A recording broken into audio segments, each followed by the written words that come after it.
Chris, how did you feel? What was your reaction when you heard the sad news?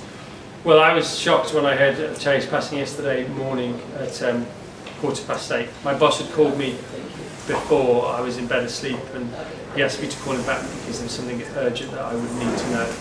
So I called him back at 8:15, and what he said was the last thing I expected to hear, to be honest. I had no idea.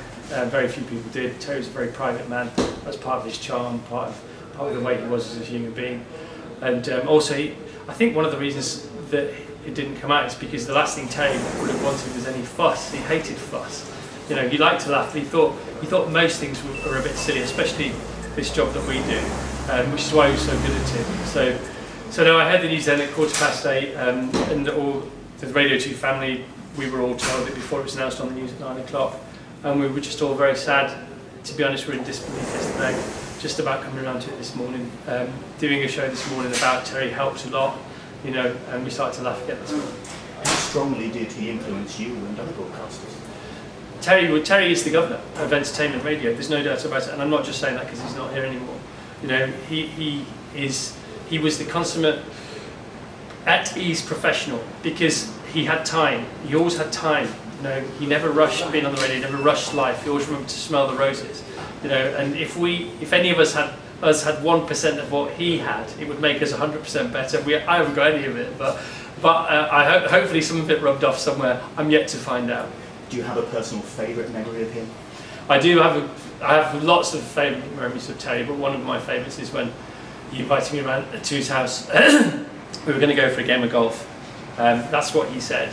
I got to his house at 10:30 in the morning, and we had a very long lunch, and we got to the golf course about 3:30 in the afternoon. The golf was the last thing on our mind.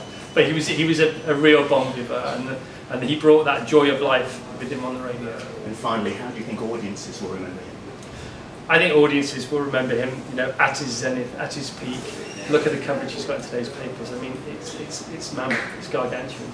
You know, I can't remember an entertainer, you know, from our side of the tracks that has sort of felt so much goodwill after they passed away. It is immense, and it's quite rightly immense. Thank you very much, Chris. Thank you. Chris, you gave a really heartfelt tribute to him this morning. How was it getting that back?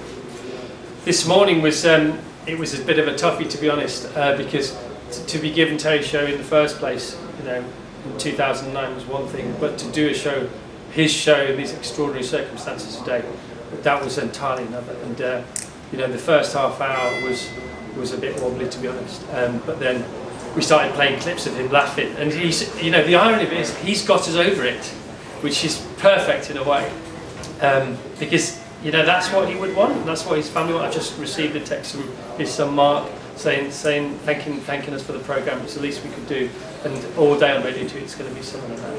You described him as being the governor, and he really transformed the relationship between presenters and their listeners. Yeah, there's a thing in radio where you're told to imagine that the microphone is one person. You're told to be talking to one person, but that's like being told to be yourself. You know, when you're giving a best man speech, it's so difficult to do. And he did it, but he sort of invented it really. And you know, there's selling a story and there's telling a story. You know, and when you sell a story, you know, you really sort of pitch it. And when you tell a story, you draw people in.